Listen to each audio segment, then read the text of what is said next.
You're listening to I Communicate with your host, Mark Altman, on Full Service Radio, AM 830 WCRN.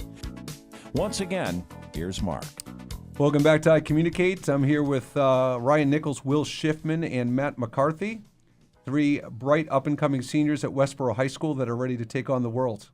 Correct? Correct. All right. Correct. Just want to make sure. Guys, so I just want to continue, before we go on to our final topic, I want to continually, one more thought on the education piece. So, you know, when we talk about teachers that are not assertive, right? They might be friendly and they might be nice, but they get pushed around and they don't really know how to command the classroom. Or in the other scenario of teachers that just don't really engage the students well. What are you guys doing? What kind of responsibility should you have to advocate for yourselves, to teach the teachers? I mean, we talked about being empowered, Will, right? Being empowered and making it so you guys could return the favor. So what if, this is to all of you, what if anything could you be doing to kind of change that momentum for those particular teachers? I think going after class is a huge thing that not everyone takes advantage of. And I think that if you level with the teacher, they're going to talk to you and they're going to find a way to find a common goal for the class.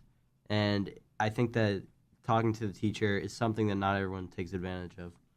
That's something I didn't really think about before. If you're a teacher and you see no one coming after your class, you must think you're doing a good job and everyone's learning.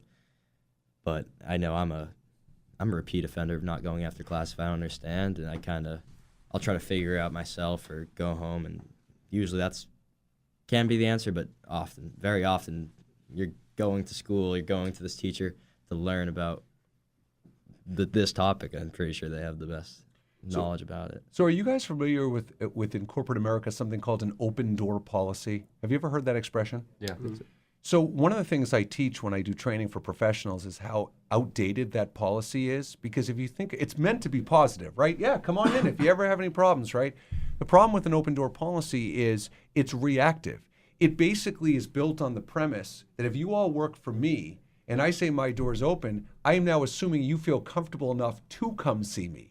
So I'm sitting there waiting and hoping, just like you were just saying, Ryan, right?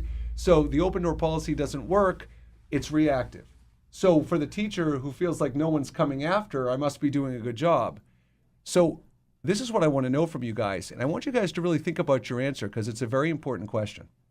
When you lie down on your bed at night and you are assessing your performance for the day, okay, how are you assessing your performance knowing that there's going to be some days where you might be down, you might be a little bummed out when you go to bed, something might have happened? How do you truly keep the mindset to say, well, you're honest with yourself and like, no, I had a good day versus I didn't? I want to know tangibly what you look for in yourselves to say, yep, I legitimately had a good day or I didn't today. I think for me, it's just making sure if I have a test or anything, it's just making sure I give all I had. Like, if I have anything that I know I could have put any more effort into, that's going to be on my mind and it's going to make my day. How do you know, Matt? How do you know if you gave it all you had? Because then I have nowhere to give. Like, I studied all I could, and or if it's in sports, like, I'm working till the end of the game. Say it's like fourth quarter, I'm not giving up in the fourth quarter. That's what it would kind of come down to. So a commitment. Yeah. Commitment. But just one other question on that. When you say giving it all you have, what if you studied 2 hours for a test? What if you studied 2 hours for a test, and then as it turned out, you could have studied 3 hours, but you didn't leave enough room in the day. So in your mind, you're like, well, I had 2 hours. I gave it all I had. What about that? I think it would just be using those 2 hours then to the best of my ability and trying to stay on track and making sure I'm addressing the things that I need to address. But Will, you see where I'm going there. This is a sticking point for parents and teachers with kids. Well, they'll say, I did my best, or I gave it all I had. But then you've made, not that Matt does this, but I'm saying you're making prioritization decisions with your time and how much time you're allocating. So did I maximize the time I had, or did I prioritize to make sure I had enough time to truly give it my best? Yeah, I think when you mentioned that, I think organization is huge in high school, and keeping your time, giving yourself time to relax and have that time, but also giving yourself time and more of it to be on your studies. And I think that that's probably one of the most important lessons that you get from high school is like what you need to do in that certain time limit. But that's it. Ryan, you don't even get taught that. You don't take a time management class in high school. You don't take an organization. You don't get taught how to study. You're supposed to just organically figure it out. You don't really officially get taught how to critical think. In occasional classes you might, but not as a general rule. So the problem is, parents are like, oh, you're not leaving enough time for this, or you're not doing this. But you're not, have you ever been taught how to, the right way to organize your time? No, I have not. No. And so how do you guys, based on that, how do you prioritize? Based on your life experience, how do you know what to prioritize and what not to? I'd say just through kind of the nature of what I've seen through other people and my role models and how they go about their lives, kind of how I try to base mine. So like for me, my father and my mother, two very hardworking people. Hi, Mom and Dad. I'd say they're not. Maybe at times, one of them could not be as great as time management, and I've kind of happened to have followed in their footsteps. But I think they've taught me, like, it may not be the best way of prioritizing, but they've taught me to kind of use time in what I love. So, by the way, clearly one of the skills Ryan's developed is political correctness. Outstanding, Ryan. Great job. No, but guys, I'm going to call you out on this. Aren't most high school kids, the way they learn prioritization is through deadlines? Yeah. Whatever's most urgent is what your priority is. Yeah. So that you're reactive. And that the whole procrastination thing, where so many kids struggle with, I always laugh because one of my lines on procrastination is when someone comes to me and says, I wish you could help me with my procrastination, I say, why? Do you still get it done? Yes? Okay, you're good then. Yeah. Because you're not going to be motivated to change your habits unless you have a pain with it. So this to me is you guys are learning to be deadline driven, outcome driven, which is good, but that's not really how you should be prioritizing in time management because you're not really thinking ahead. I remember when I was in high school, my thought process was if I had a report due in 2 weeks, yeah, I'm going to jump on that about 3 days before the report. Sounds about right. But what you're not thinking of is, wait, what are all the things that could come up at that point that are going to totally impact your ability to do your best? Yeah. Right? Yeah. Some weeks there's a perfect storm of tests. That's and right. Quizzes, and it's just tough to get your time management on everything in that week. So guys, we're back full circle. The biggest challenge you will have in college is time management. No one's on your case. Again, when you have projects due, we know you've already learned that skill, so you'll be all over that. But what are you going to do? Because the problem is without the motivation and without the accountability, you have to create some time management actual strategies. You can't keep doing what you're doing. So any ideas?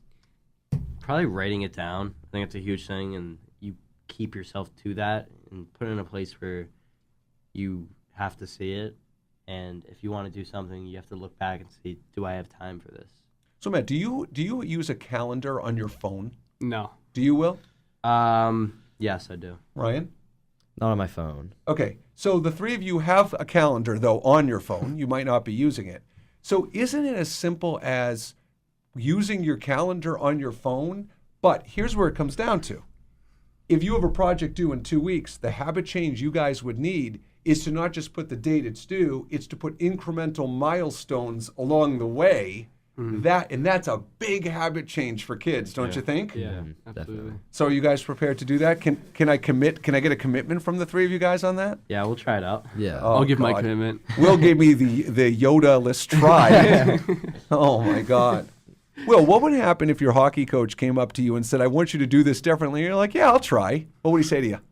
I don't know. That wouldn't go well, would it? No, you'd probably get a yelling at that. Okay, so I'm giving you guys the challenge before we wrap up today. I'm giving you guys the challenge. I want you to be mindful of removing the word try from your vocabulary. Because if you say try, if you say probably, that means you're finding a reason not to do it instead of to do it. Down, Ryan? I will. Look at that. Will? Yeah, I will.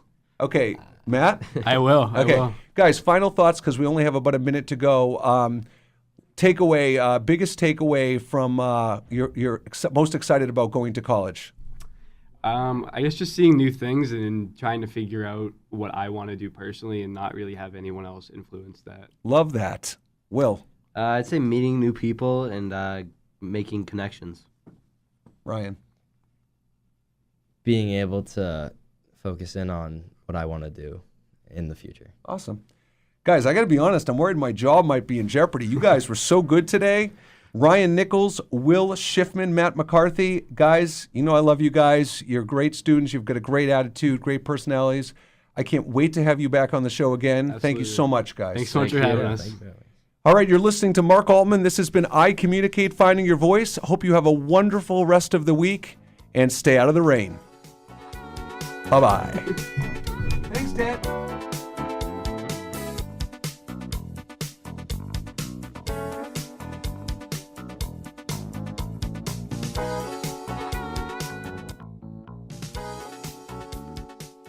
You've been listening to I Communicate with your host, Mark Altman, on Full Service Radio, AM 830 WCRN.